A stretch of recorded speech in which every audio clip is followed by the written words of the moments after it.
Buenas tardes a todos. Vamos a tener una reunión muy interesante. Tenemos como invitada a la doctora Viviana Holguín.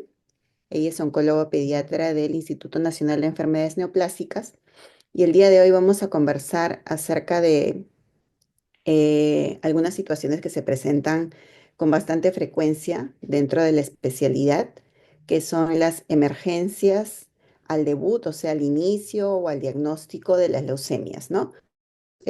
Ya comentado en la charla anterior, las leucemias son la patología oncológica pediátrica más frecuente, así que decidimos poner este tema para el día de hoy para que podamos aprender a reconocer y a manejar estas situaciones que ponen en riesgo la vida de nuestros pacientes.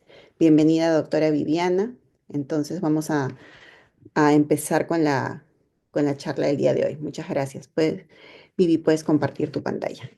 Muchas gracias doctora Jackie, gracias doctora Ceci por la invitación, gracias a Vika por invitarme para poder compartir un poquito sobre esta charla que es muy interesante y sobre todo porque muchas veces no somos los oncólogos pediatras los que recibimos de primera instancia al paciente o los que hacemos el diagnóstico. Normalmente el diagnóstico lo hace el pediatra, lo hace el médico general, ¿no? Entonces es importante que los que diagnostican al paciente o que tienen la sospecha inicial de que tiene un diagnóstico de una leucemia sepan las complicaciones, las urgencias, las emergencias que pueden aparecer en el curso, digamos, de estos días de diagnóstico inicial.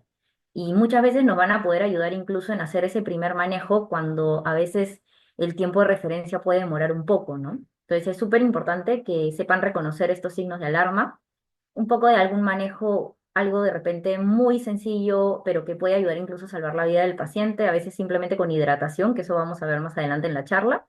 Así que espero que sea algo didáctico y que sea del agrado de todos. Voy a compartir mi pantalla, he preparado una pequeña presentación. No sé si ya la pueden visualizar. A ver, ¿no? Entonces vamos a iniciar con la charla, ¿ya? La charla es, bueno, leucemias agudas, qué emergencias podemos ver al debut, qué es lo que podemos encontrar cuando recién diagnosticamos estas patologías y de qué manera podemos ayudar a que el paciente llegue al lugar donde debe ser referido en las mejores condiciones, ¿no? O en qué momento yo debo, digamos, acelerar la referencia para evitar complicaciones por ciertas, digamos, patologías que pueden presentarse asociadas a las leucemias al diagnóstico inicial.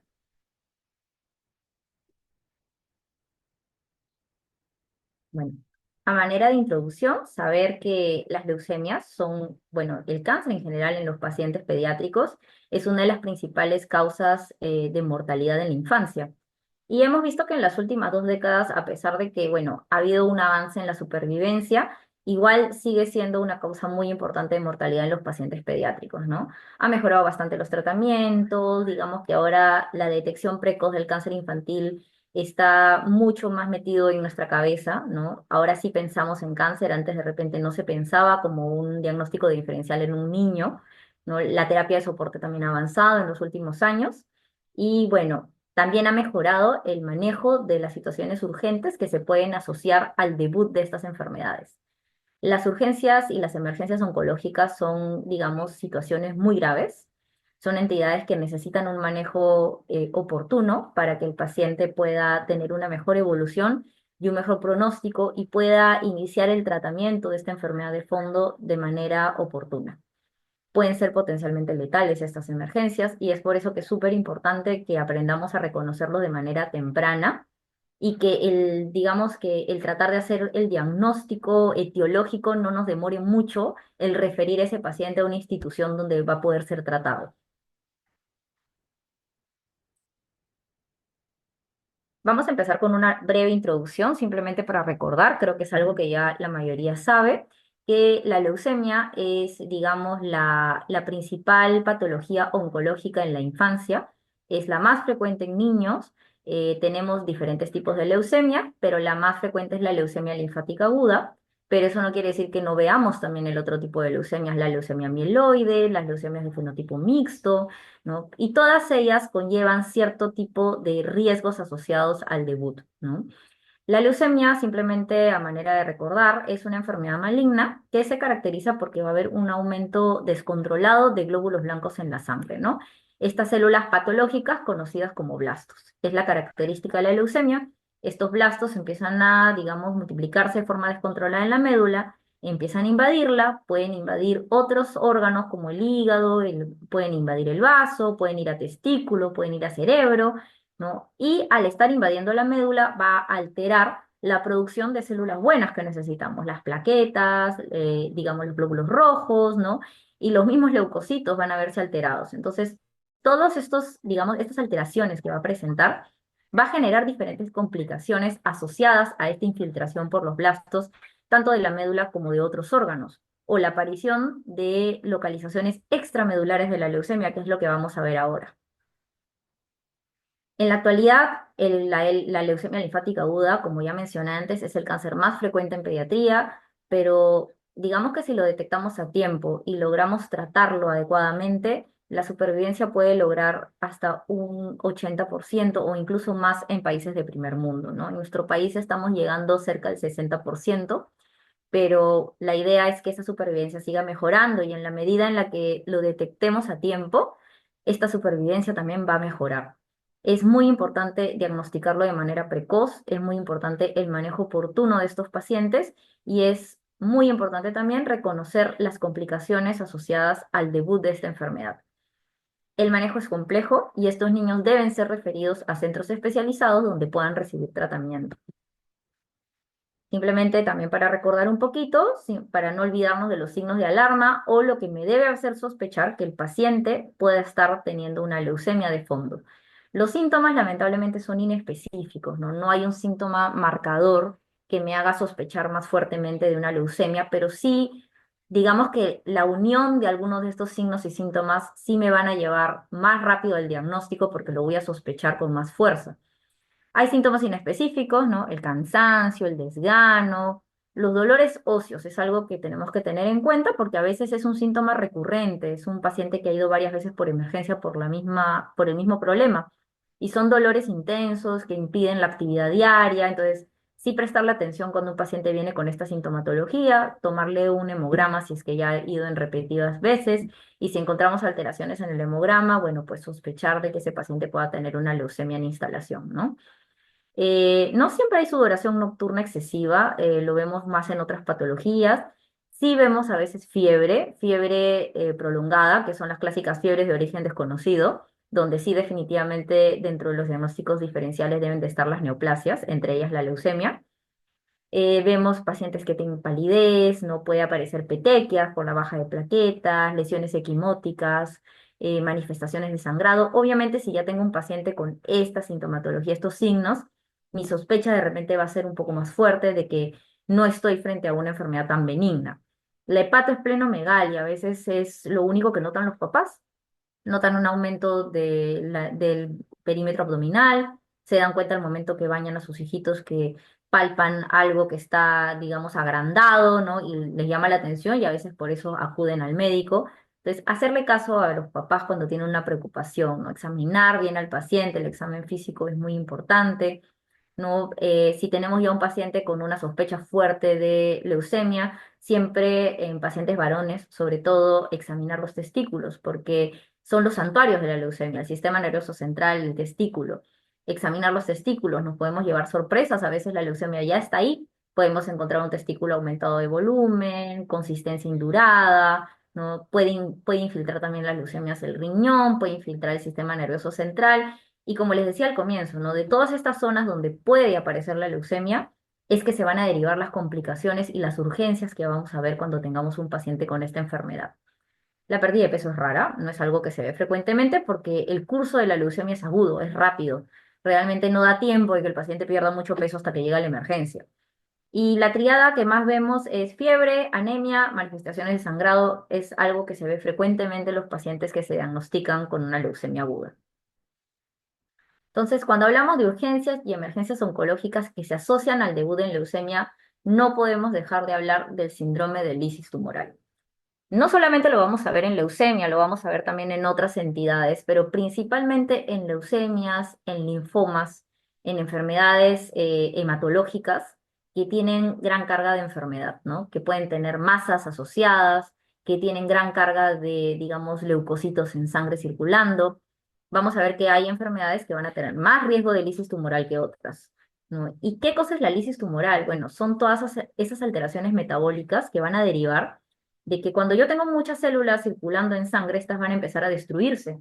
Y esos elementos que deberían de estar dentro de la célula, como por ejemplo el potasio, el ácido úrico, el fósforo, ¿no? Esos elementos que deben de estar dentro de la célula y que estando dentro de la célula son beneficiosos, salen a la circulación y empiezan a generarnos problemas. Y problemas que pueden ser graves, incluso mortales.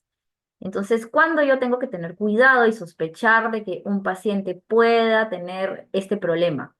En las leucemias linfoblásticas agudas, por ejemplo, que cursan con lo que llamamos hiperleucocitosis. ¿Qué es la hiperleucocitosis? Son todas aquellas leucemias que vienen con un conteo de leucocitos mayor a 100.000. Solo si tienen mayor a 100.000 van a alisar, no. Hemos visto pacientes que con 20.000, con 5.000, con pocos leucocitos incluso pueden tener lisis tumoral. Pero digamos que este número, más de 100.000, sobre todo en ciertos tipos de leucemias, como en las leucemias de células T, que tienden también a veces a asociarse a masas en el mediastino, entonces tienen más carga de enfermedad, más riesgo de destrucción celular. Y las leucemias agudas mieloides, ¿no? Son las que tienen más riesgo de una lisis tumoral.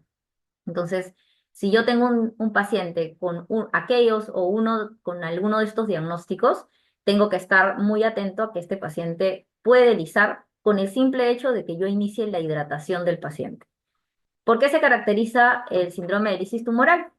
Vamos a ver que todo aumenta menos un elemento. Aumenta el potasio, tengo hipercalemia, aumenta el ácido úrico, tengo hiperuricemia, aumenta el fósforo, tengo hiperfosfatemia, pero disminuye el calcio y me puede dar hipocalcemia.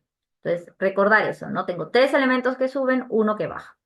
Y esto puede aparecer de manera espontánea, puede aparecer en los primeros días tras el inicio del tratamiento y como les decía, incluso solamente con hidratar al paciente, estas células empiezan a destruirse y pueden empezar a generar problemas. ¿Qué manifestaciones clínicas voy a tener? Bueno, manifestaciones asociadas a la elevación de estos elementos que empiezan a ser tóxicos en sangre. No puedo tener náuseas, vómitos, calambres, ¿no? Náuseas y vómitos, obviamente, por la hipercalemia, por la hiperuricemia, ¿no? Calambres si es que tengo hipocalcemia, tetania, ¿no? Si es que hay hipocalcemia, letargia. El paciente puede llegar incluso a tener convulsiones si es que hay alteraciones muy severas de los electrolitos. Pueden tener arritmias, ¿no? Y podemos tener incluso paros cardiorrespiratorios. Entonces, es muy importante monitorizar estrechamente a estos pacientes hasta que puedan ser referidos a un lugar especializado que empiece el manejo. Acá vemos algunos parámetros de síndrome de lisis tumoral. Necesito tener dos o más de estas alteraciones de forma simultánea en los 3 días antes o 7 días después del inicio del tratamiento y como les decía previamente, no necesariamente el inicio de la quimioterapia, solamente con la hidratación yo ya puedo empezar a ver algunos cambios. El ácido úrico, bueno, tengo que tener más de 8 o un incremento más del 25% del basal. O sea, yo puedo tener menos de 8, pero si ese paciente entró con un valor y ese valor al día siguiente o a los 2 días está por encima del 25%, yo ya tengo que estar pensando que está iniciando una lisis. El potasio, más de 6.000 equivalentes o un incremento del 25% del basal. El fósforo, más de 2,1 milimoles o más de 6,5 miligramos por decilitro en niños, ¿no? En adultos se manejan otro valor o más del 25% del basal. Para todos es más del 25% del basal o en el caso del calcio, que tenga menos de 7 miligramos por decilitros o menos de 1,75 micromoles por litro o un descenso de más del 25% sobre el basal. Entonces, ese valor del 25% es muy importante porque yo necesito monitorizar mis resultados en los días siguientes. Si tengo un paciente con alto riesgo de lisis tumoral, de repente voy a necesitar incluso monitorizarlo 2 veces al día, monitorizarlo diario. En algunas guías incluso dice que debería monitorizarlo cada 6 horas, ¿no? A veces el hecho de estar pinchando a un niño tantas veces no es tan, digamos, útil. Pero si es que vemos que estos valores se están incrementando progresivamente, pues lo tenemos que hacer, ¿no? Es también por eso importante que los hospitales que tienen la posibilidad de colocar un catéter venoso central, hay hospitales que lo pueden hacer. Si ya tengo un paciente diagnosticado con una leucemia, y tengo riesgo de que haga lisis tumoral, sí sería ideal que tenga un catéter porque ese niño puede necesitar gluconato de calcio. Sabemos que el gluconato de calcio es irritante, ¿no? Entonces el tener un buen acceso venoso me va a ayudar mucho. Bueno, una cosa es el síndrome de lisis tumoral analítico, que es lo que he mencionado, que son los valores que se alteran a nivel laboratorial, y otra cosa es el síndrome de lisis tumoral clínico. Cuando ya estas alteraciones en el laboratorio ya me están generando alteraciones clínicas, ¿no? Por ejemplo, cuando yo ya veo un síndrome de lisis tumoral clínico, cuando la creatinina está elevada, más de 1,5 veces el límite superior de la normalidad que se ajuste a la edad del paciente. El síndrome, uno de los principales riesgos o los mayores temores que tenemos nosotros es que el paciente haga una insuficiencia renal aguda. Es muy importante el monitoreo de la creatinina. Así la creatinina esté normal. Si se esté elevando por encima del basal, hay que tener cuidado. Ya, arritmias cardíacas. Si el paciente ya tiene una hipercalemia, hacer electrocardiograma para vigilar cómo está yendo. Bueno, la muerte súbita claramente y una crisis convulsiva también me hace sospechar o ya me hace, digamos, diagnosticar un síndrome de lisis tumoral clínico, ¿no? Ahora, lo importante, algo que debemos aprender y que nos debemos llevar de esta charla, ¿qué pacientes se consideran como un grupo de alto riesgo? Son todos aquellos pacientes, por ejemplo, que tienen una leucemia linfoblástica aguda y como mencioné antes, no necesariamente tiene que tener más de 100.000. Puede tener un recuento leucocitario menos de 100.000, pero que ya vemos que la DHL se está elevando 2 veces por encima del límite superior de la normalidad. Yo tengo que sospechar que por más que ese paciente no tenga más de 100.000 leucocitos, es muy probable que vaya a hacer una lisis. También las leucemias linfoblásticas o mieloblásticas, mieloides o linfoides, con leucocitos más de 100.000, como mencioné previamente, y también que se considera dentro de parte de las leucemias linfáticas, las leucemias linfoblásticas agudas B maduras o de tipo Burkitt. ¿Por qué? Porque estas tipo Burkitt tiene una gran carga tumoral, normalmente vienen con masas mediastinales importantes y tienden a lisar. Entonces, tener mucho cuidado con este tipo de patologías.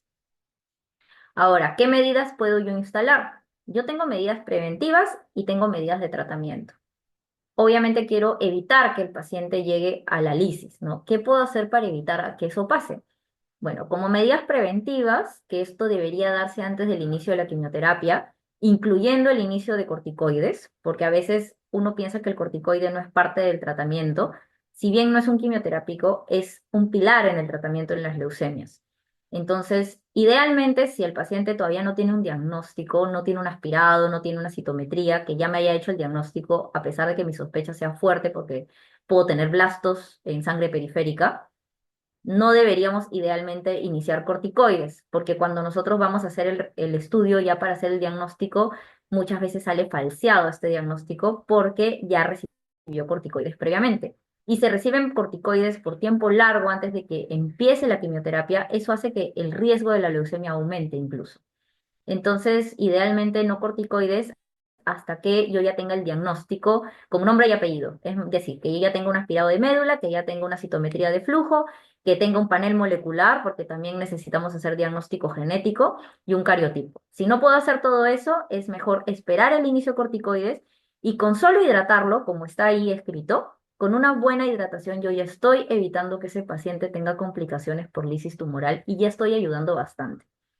¿Con qué hiperhidrato al paciente? Por favor, no añadir ni potasio, ni fósforo, nada a la hidratación. Solo cloruro. Cloruro al 0,9%, sin añaditivos. No dextrosa con potasio, no dextrosa con potasio con su calium y su hipersodio, no. Solo cloruro. ¿A qué volumen debo pasar yo ese cloruro? Debo pasarlo a 3.000 cc metro cuadrado. Es un montón. Es bastante. Hay que tener cuidado con la sobrehidratación. Obviamente, con ese volumen es muy probable que mi paciente pueda congestionarse. ¿Cómo yo evito que el paciente se congestione o que tenga complicaciones por la hiperhidratación? Tengo que hacer un balance hidroelectrolítico bastante estricto. Puedo hacer un balance cada 6 horas, cada 12 horas, si es que no tengo el personal, pero por lo menos que tenga un balance, que tenga una medición de la diuresis, porque idealmente yo necesito que esa diuresis sea de más de 100 mililitros metro cuadrado por hora. En un paciente, si es menor de 10 kilos, porque también tenemos leucemia en pacientes pequeñitos, más de 4 a 6 mililitros por kilo por hora.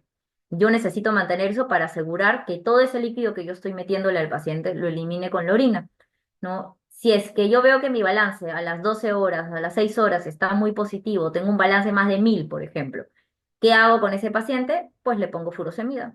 La dosis de la furosemida es de 0,5 a 1 miligramo por kilo, ¿no? Y voy monitorizando cómo va la diuresis, ¿no? Siempre y cuando tenga signos de sobrecarga hídrica, tenga un balance muy positivo, yo puedo ayudar a ese paciente con la furosemida.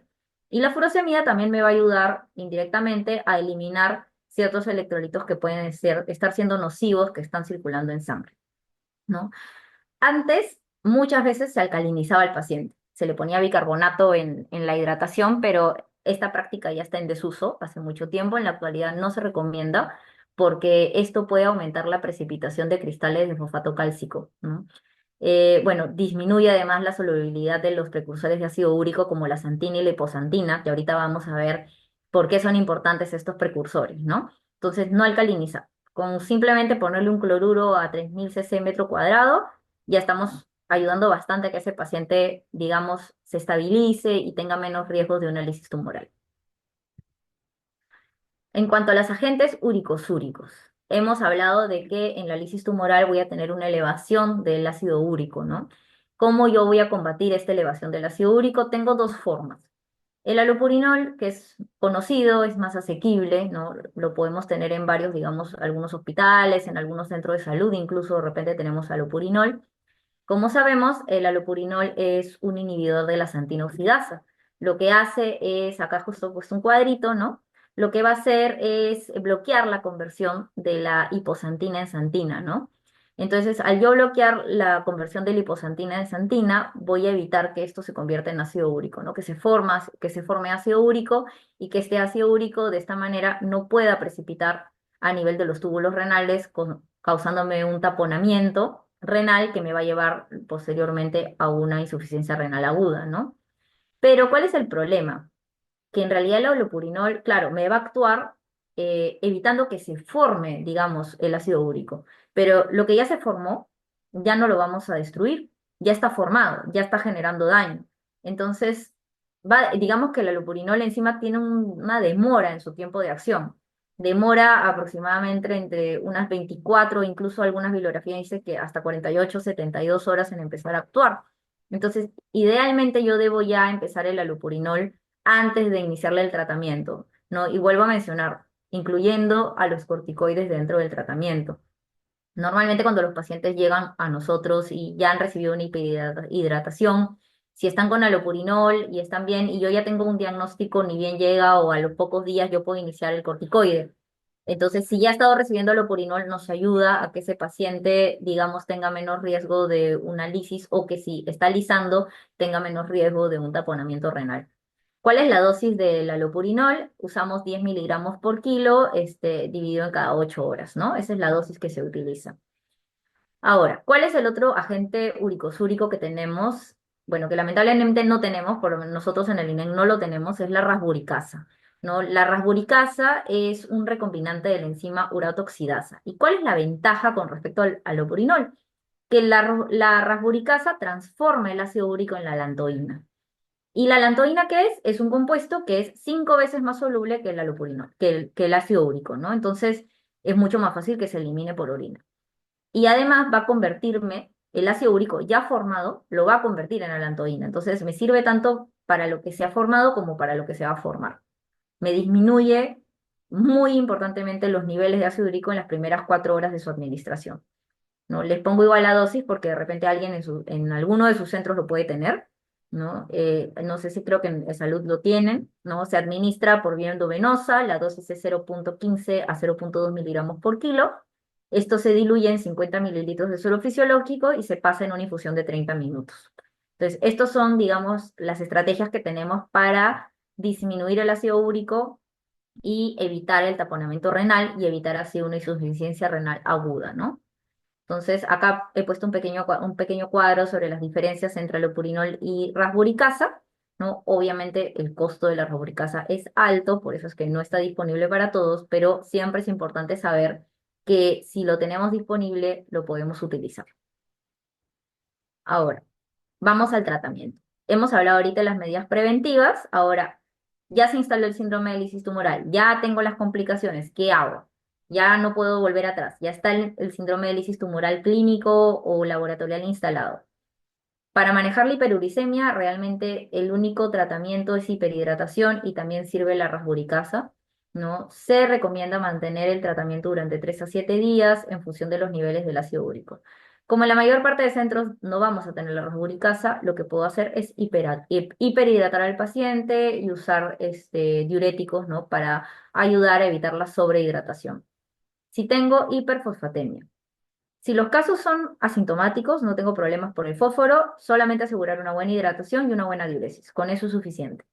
No se recomienda el uso de quelantes, porque en algún momento se recomendaba poder usar hidróxido de aluminio, pero se ha visto que esto se empieza a acumular, genera toxicidad, no hay una buena tolerancia y la acción es súper lenta. Entonces, evaluando riesgo-beneficio, mejor no utilizarlo y usar una buena hidratación.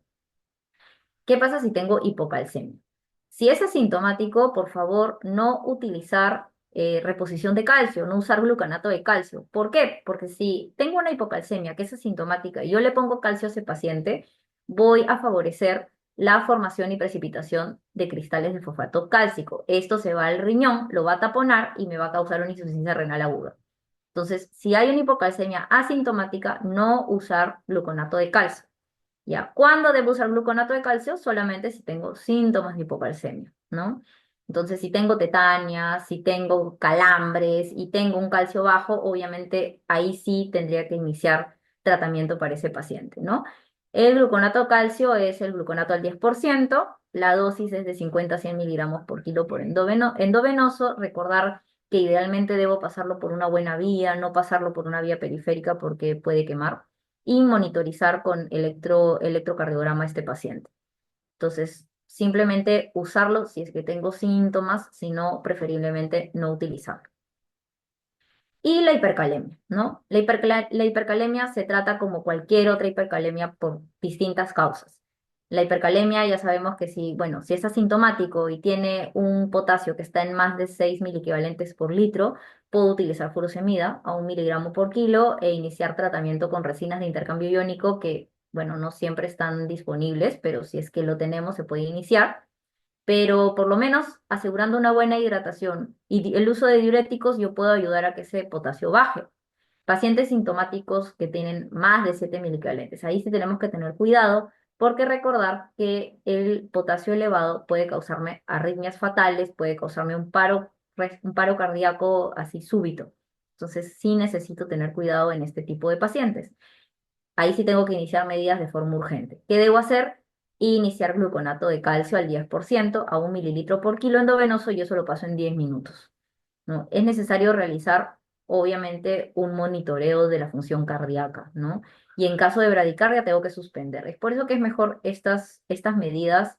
Si ya el paciente está con una hipercalemia sintomática y tenemos o disponemos de una UCI o al menos cuidados intermedios en el hospital donde estamos, es mejor que el paciente esté monitorizado y que lo haga el personal que está en esa unidad. También podemos utilizar soluciones hiperpolarizantes, ¿no? Que se usa utilizando insulina, ¿no? Insulina con dextrosa, que sabemos que se debe preparar, se pasa en 30 a 60 minutos, y eso también me va a ayudar a estabilizar la membrana.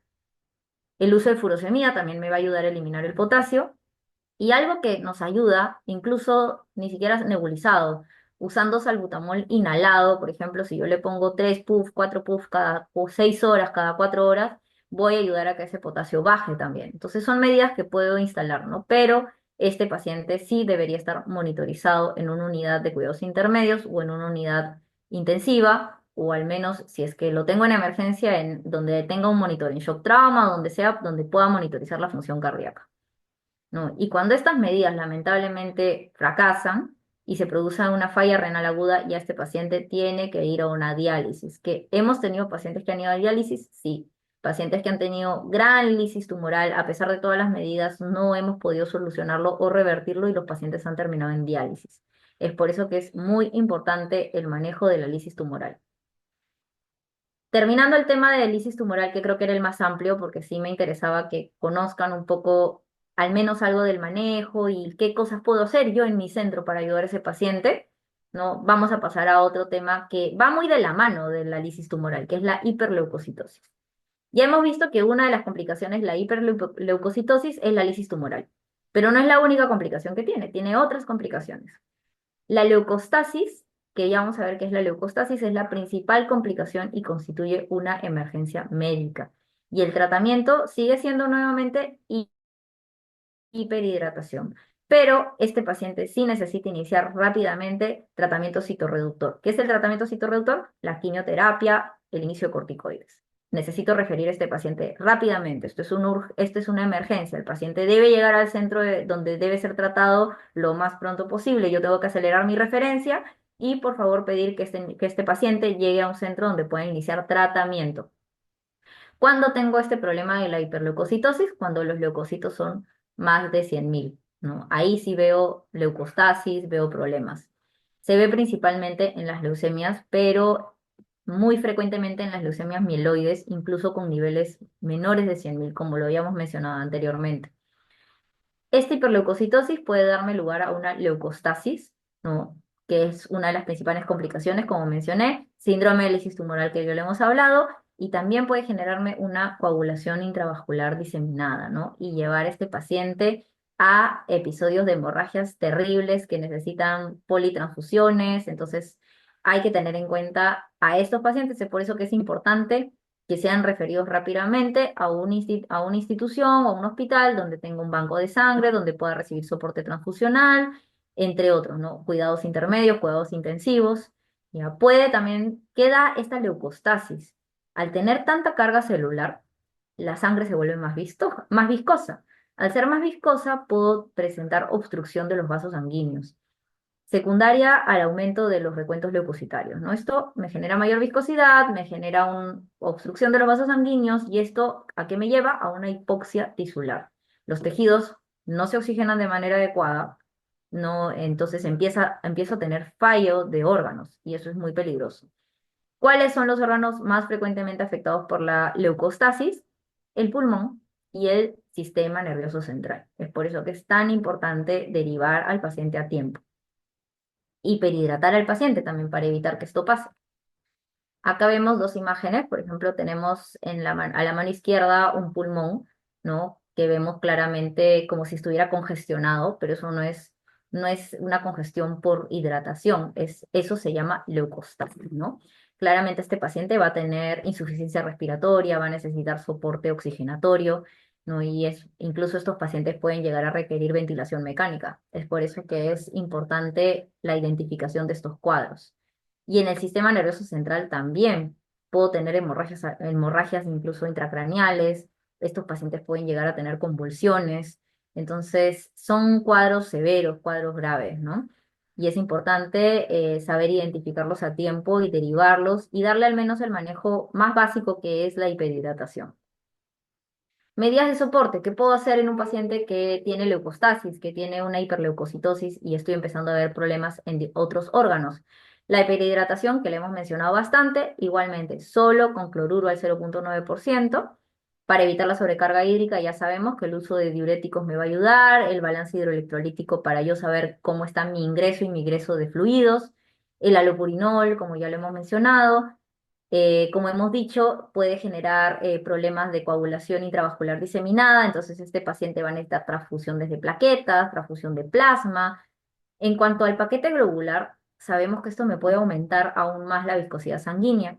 Entonces hay que tratar de evitar, si el paciente tiene hiperleucocitosis, más de 100.000 leucocitos, evitar las transfusiones de sangre, no plaquetas y plasma, sino sí de paquete globular, a menos que vea que el paciente tiene síntomas derivados de una anemia severa, ¿no? Paciente que presenta taquicardia severa, que tiene insuficiencia respiratoria, ¿no? Y que sé que se puede beneficiar de la transfusión. En pediatría normalmente nuestras dosis son de 10 a 15 cc por kilo, pero cuando tenemos hiperleucocitosis podemos disminuir un poco esa dosis para poder transfundirle y mejorar un poco las complicaciones que está teniendo por la anemia severa y la dosis que usamos es de 5 cc por kilo. Entonces es una recomendación, ¿no? Se puede transfundir, pero 5 cc por kilo y vigilar, ¿no? También hemos usado en algunos casos la hidroxiuria, ¿no? La hidroxiuria es un medicamento que nos ayuda a disminuir un poco el recuento leucocitario. No hace efecto inmediato, vamos a ver el efecto a partir de las 24 a 48 horas. Y bueno, puede usarse en algunos casos como una terapia puente hasta que inicie tratamiento, ¿no? Y El tratamiento principal es el inicio de quimioterapia. Corticoides, quimioterapia en el caso de las leucemias linfáticas agudas, ¿no? Y el inicio de la quimioterapia en el caso de las mieloides. Ahora, otro tipo de urgencias que tenemos, ¿no? Pareciera que las leucemias solamente dieran complicaciones hematológicas, pero estamos viendo que no, que puede tener complicaciones en diferentes órganos. Tenemos complicaciones cardiotorácicas. ¿Qué complicaciones cardiotorácicas importantes tenemos? Muy importante, muy severa y que puede causar muchas complicaciones y mortalidad en el paciente es el síndrome de vena cava superior. La compresión tráqueo-bronquial también. ¿Por qué? Porque en distintos tipos de leucemia, sobre todo vamos a ver que en las leucemias de células T, vemos muchas veces que puede asociarse a masas mediastinales. Las adenopatías mediastinales crecen, están aumentadas y hay conglomerados ganglionares, generan efecto de masa a nivel del mediastino. Esto puede comprimir la vía aérea y puede generar una emergencia en ese paciente, que incluso algunos han llegado a requerir traqueostomía, ¿no? Para poder salvarle la vida al paciente. Entonces, acá vemos que no es la leucemia no es la única enfermedad que puede causar eso. Hay otros, en mediastino anterior sobre todo, vemos que causa de síndrome de vena cava superior o compresión traqueobronquial están los linfomas, las leucemias y otro tipo de tumores que ahorita no voy a abarcar, pero sí tenemos leucemia como una causa, los linfomas también. Entonces, si yo tengo un paciente con sospecha de leucemia, que viene con dificultad respiratoria, que viene con antecedente de repente, veo el clásico edema en esclavina, viene con edema facial, veo dilatación de venas, una placa de tórax me puede ayudar. En la placa de tórax yo voy a ver ensanchamiento mediastinal y ya con eso yo sospecho que hay una masa.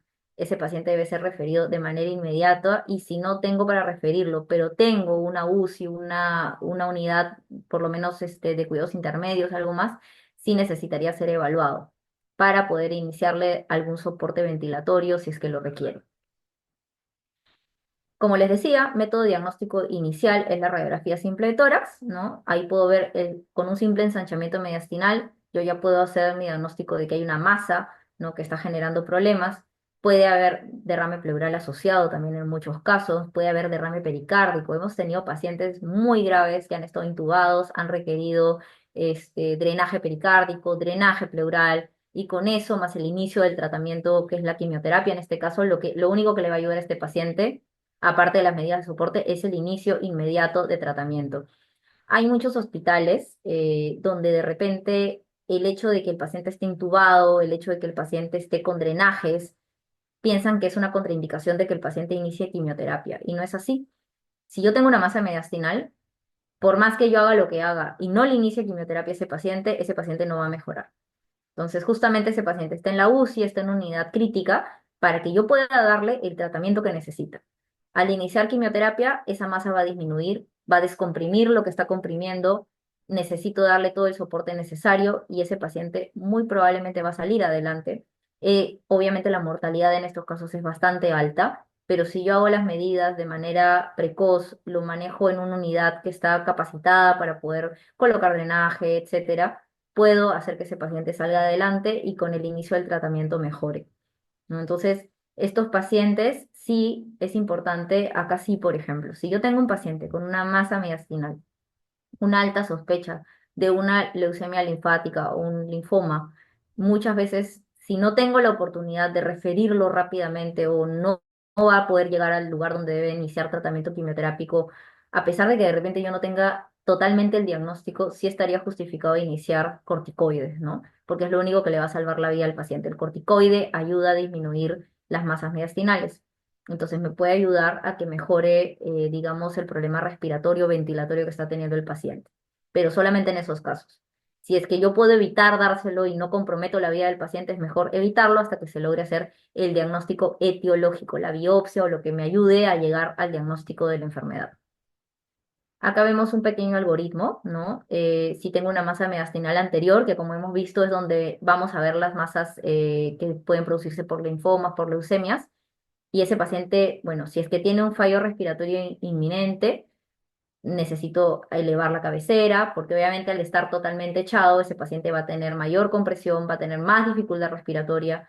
Elevando al menos un poco la cabecera, vamos a ayudarle en cuanto a la mecánica ventilatoria. Necesito iniciar la oxigenoterapia. necesito prevenir. Estos pacientes con masa mediastinal tienen más riesgo de lisis tumoral. Necesito iniciar las medidas preventivas de lisis. Puedo optar por iniciar corticoides, ¿no? La ciclofosfamida, obvienla, nosotros normalmente no iniciamos quimioterapia, por lo menos en otras instituciones se puede iniciar corticoide y ya cuando llega a nuestro centro ya vemos de acuerdo a las características, según qué diagnóstico se orienta, ya iniciar el tratamiento que debe iniciar, ¿no? Un tratamiento ya dirigido. Si es que no hay una falla respiratoria inminente, es mejor obtener el diagnóstico etiológico de la manera menos invasiva posible. En estos casos, a veces los centros que tienen, algunos centros de mayor complejidad, pueden tener radiología intervencionista y se puede realizar tal vez la biopsia a través de algo menos invasivo, ¿no? Bueno, obviamente voy a intentar hacer el aspiro de médula, ¿no? Tratar de llevar una citometría de flujo, algo que me lleve al diagnóstico etiológico. Dejando de lado las medidas, las urgencias cardiotorácicas, pasamos a las urgencias neurológicas. Como ven, seguimos viendo otros órganos que pueden afectarse por un debut de leucemia, ¿no?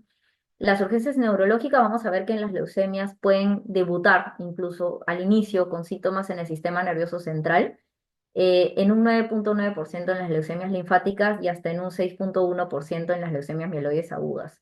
Pareciera un porcentaje bajo, pero no es nada despreciable, ¿no? Entonces hay que saber reconocer estos problemas neurológicos. A veces el paciente, han habido casos que no ha llegado por nada más que por una convulsión. Y de pronto al momento que se le hacen los estudios, alguna alteración en el hemograma sale y resulta que es una leucemia, ¿no? ¿Por qué puede convulsionar un paciente con leucemia? Porque las leucemias tienen mucha afinidad por el sistema nervioso central, pueden hacer metástasis leptomeningias. Estas metástasis leptomeningias pueden verse en el 3% de los pacientes al diagnóstico, y estos pacientes pueden tener algo que es característico en las leucemias cuando hay alteración o compromiso del sistema nervioso central, es el compromiso de pares craneales, ¿no? Pueden llegar con compromiso del estado, digamos, cognitivo, del estado mental, ¿no? Un Glasgow alterado, puede haber antecedentes de cefalea, ¿no?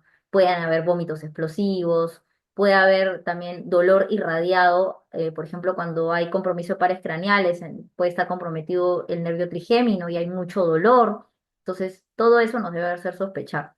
También incluso por la metástasis leptomeningia o infiltración leptomeningia puede haber compresión de la médula espinal, o sea, pueden ser complicaciones muy severas. También no solamente hay infiltración leptomeningia, también tenemos lesiones intraparenquimales, lesiones que ya están en el parénquima cerebral. No es frecuente, pero sí podemos ver el desarrollo de masas sólidas, ¿no? Por lo general compuestas por células precursoras mieloides. Esto lo vemos más en las leucemias mieloides y estas masas se conocen como cloromas, ¿no? Y estas masas, al ocupar un espacio, pueden causar síntomas de hipertensión, pueden ocasionar pérdida de fuerza en un hemicuerpo, o sea, pueden causar síntomas de focalización. Entonces, estar atento a esto, ¿no? El tratamiento en estos casos, cuando hay una lesión, es también el inicio de la quimioterapia. Muchas veces la quimioterapia es suficiente para eliminar estas lesiones, pero en algunos casos estos pacientes pueden requerir cirugía, pueden requerir también incluso el uso de radioterapia, ¿no? Acá vemos, por ejemplo, un caso, ¿no? De una paciente con leucemia linfática aguda, ¿no? Y vemos focos de realce leptomeningio, ¿no? Por ejemplo, acá podemos ver algunos focos de realces leptomeningios que no son normales, son zonas hipercaptantes. Vemos acá una más hipercaptante también, por ejemplo, ¿no? Que podría corresponder a cloromas o podría corresponder a lesiones intraparenquimales asociadas a la leucemia.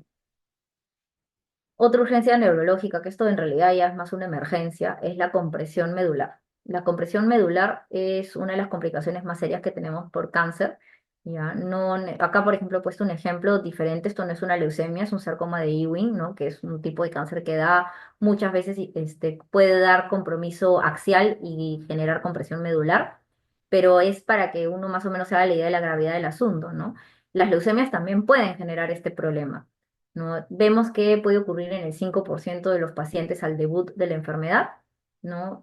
Puede identificarse al diagnóstico, es una emergencia, esto ya no es una urgencia, es una emergencia, necesito un diagnóstico y un tratamiento lo más rápido posible, porque si yo me demoro en instalar el tratamiento, puedo tener secuelas neurológicas irreversibles, ¿no? Entonces, ¿por qué puede suceder esto? Porque al haber una infiltración por la leucemia, hay una invasión directa del canal espinal, puede haber una invasión de un cuerpo vertebral, a veces incluso tenemos fracturas patológicas a nivel vertebral y esto va a generar signos, síntomas de compresión medular, ¿no? ¿Qué signos y síntomas deben de hacerme sospechar? Dolor a nivel lumbar o en la espalda general, ¿no? Que sea muy intenso y que luego está precedido, ¿no? Está precedido de síntomas neurológicos como debilidad de miembros inferiores, hiperreflexia al examen físico, parálisis, ¿no? Paraparesias, parálisis total, parestesias, ¿no? Entumecimiento de miembros inferiores, el mal control de los esfínteres, todo eso tiene que hacerme sospechar de una compresión medular, ¿no? Claro, idealmente en estos casos la resonancia magnética es lo mejor para poder hacer el diagnóstico, ¿no? Pero yo necesito sospecharlo al menos, si es que puedo hacer una resonancia bien y si no, pero tengo una sospecha clínica alta, yo necesito instalar tratamiento. Si es que mi paciente no va a poder ser referido de manera inmediata a un centro de mayor complejidad, digamos, yo puedo iniciar el tratamiento. En este caso, prima la vida del paciente, prima las secuelas neurológicas que pueda tener. El manejo en estos casos es con dexametasona, el manejo es corticoides. Aparte de lo que yo le puedo ofrecer luego en el centro especializado, que puede ser el inicio de la quimioterapia, radioterapia también en algunos casos, ¿no? Entonces, la dosis inicial de corticoides como una dosis de carga es de 0,5 a 1 miligramo por kilo, eso lo damos una sola vez y ya luego paso al mantenimiento, que es 0,15 hasta 0,3 miligramos por kilo por dosis y esto debe ser administrado cada 6 horas. El tratamiento va a depender, bueno, de la gravedad, la duración, puede ser de 5 a 14 días. Obviamente, si el tratamiento solamente dura 5 días, no necesito hacer un tapering luego, pero si dura más de 5 días y se extiende, sí necesito hacer un tapering gradual luego para reducir la dosis de corticoide y evitar así que este paciente pueda tener una insuficiencia suprarrenal, ¿no? La dosis máxima utilizada es 16 miligramos por dosis. No debo excederme de esa dosis, ¿no? Porque hay pacientes con leucemia grandes que tienen peso como un adulto. Entonces, siempre tener en cuenta que es la dosis máxima por dosis. Otra emergencia que tenemos a nivel neurológico es la hipertensión endocraniana. Como hemos visto, la leucemia puede causar infiltración leptomeningia, puede causar lesiones intraparenquimales que ocupan espacio y todo esto puede generarme una hipertensión secundaria, ¿no? Entonces, estos pacientes definitivamente, si ya tienen una hipertensión, yo necesito que este paciente sea manejado en una unidad crítica, ¿ya? Yo puedo dar un manejo médico inicial, ¿no? Puedo darle, bueno, oxigenoterapia, elevar la cabeza, utilizar también dexametasona. La dexametasona, igual, ¿no? La dosis de carga acá es un poquito, es parecida a la de compresión medular, es 1 miligramo por kilo, pero la dosis de mantenimiento es un poco más alta. Es de 1 a 2 miligramos por kilo por día, cada 4 o cada 6 horas. El manitol, que puede empezar también con una dosis de 0,5 hasta 1 gramo por kilo, ¿ya? El manitol, si no lo doy al menos cada 6 horas, no sirve. Dar manitol cada 8 horas no es útil. Y eso puedo hacerlo hasta que este paciente pueda ser evaluado. En algunos casos incluso necesitan colocación de válvulas, ¿no? De una válvula de derivación ventrículo-peritoneal para disminuir la presión hasta que ese paciente inicie tratamiento, disminuya o mejore la infiltración o las masas que están ocupando espacio y empieza a mejorar, ¿no? El diagnóstico, ¿cómo yo puedo hacer el diagnóstico de una infiltración leptomeningia?